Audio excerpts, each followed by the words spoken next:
Hey guys, welcome back to Cough Country. This is Steve with your cannabis news. I'm pumped you're here on a Monday. Let's stay informed. What do you say? We start off today with this girl who stabbed her boyfriend over 100 times and didn't go to jail. How? Marijuana. I don't know, I'll tell you about it. Speaking of marijuana though, Colorado marijuana just turned 10 years old and the industry's taking a little bit of a dip, but they're actually looking at America's first cannabis ghost town. Ooh, very scary. And we wrap up today in the Czech Republic, where it looks like the government is dropping the ball hard on cannabis. Or are they? We got all this and more coming to you right now on Cough Country News. Oh. No sticks, no seeds, just news. From the Cough Country News Desk, it's Steve with your cannabis news. Bryn Spacher, an audiologist from Thousand Oaks, California, was looking at life in prison, but got off with 100 hours of community service and 2 years of probation after stabbing her boyfriend 108 times. She claimed marijuana psychosis made her do it. The cops found Chad O'Melia dead in his apartment with dozens of stab wounds. And after Bryn had turned the knife on herself and her poor husky Aria, they had to beat the girl with a baton to put her down. Apparently this all happened after Bryn comes over to Chad's place, he sparks a bong, and she actually asks him for it. Then she says she doesn't feel anything, and she hits it again. And all of a sudden she gets the spin, she starts seeing and hearing things that aren't there, and she thinks she's dead and has to stab Chad to come back. And then she blacks out. And the psychologist said, yep, that sounds like psychosis to me. So even though the jury convicted her of involuntary manslaughter, the judge said it was all the weed's fault and they let her off with community service. So she takes 2 hits and her reaction is to be all stabby. That's not marijuana, man. That chick is just stabby.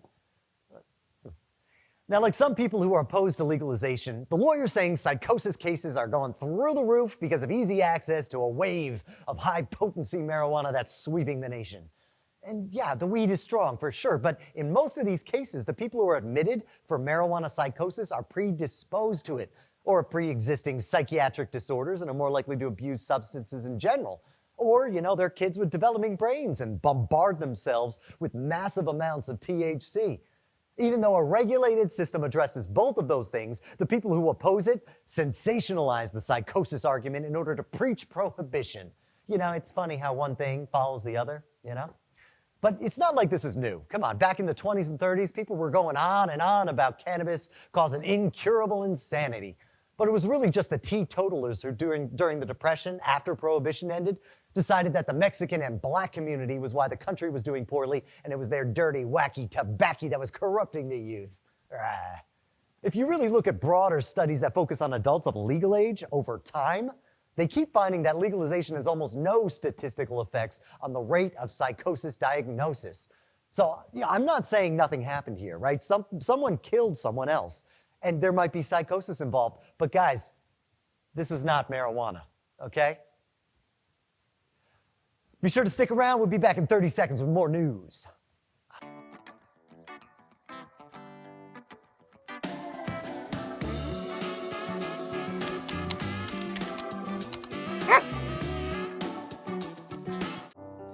This is a flower, and this is a distraction.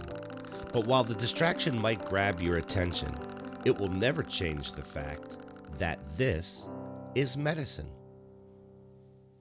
Hey guys, welcome back. Thanks for sticking around. We got more news for you. Let's get to it, huh? What do you think? Ordway, Colorado is on track to becoming America's first cannabis ghost town. Ooh! The weed boom town that had 70 growing facilities 2 years ago is down to 20 and counting. One of the few guys left said, I've seen equipment left out in fields by people who couldn't figure it out, and entire crops left to dry outside. A lot of people just up and left. Colorado just celebrated its 10-year anniversary of legal marijuana, and in the last few years, revenue has been dropping, people haven't been renewing licenses, and prices are the lowest they have ever been. But it could be a good thing, right? And as the market matures, weaker players will weed it out, but some are worried it's a sign of something worse. So it looks like the Czech Republic might actually beat Germany and be the first European nation to for real legalize recreational marijuana. The Pirate Party, yeah, that's a real thing. The Pirate Party just dropped their version of the bill, and you can hear the mic drop, boom, from here. It completely left out the part about a marketplace where you can buy it, and people think they are out of their friggin' minds. But the Pirate Party says it's all going to plan, yar. The draft of the bill they just published is limited to things like legal possession, home grow, even cannabis social clubs where people can gather and smoke, which has been doing really well in Spain. So everyone agrees this is a step in the right direction. But what's got people downright flabbergasted is how they could somehow forget to include anything about a regulated marketplace where companies can grow weed, manufacturers can process it, stores can sell it, and people can buy it. Legalization is good and all, but without all that, the whole thing just stays in the hand of organized crime, and that accomplishes nothing. Now, this is all happening as Germany, who is the leading force driving the change in cannabis policy in Europe, just backed down from their legalization push.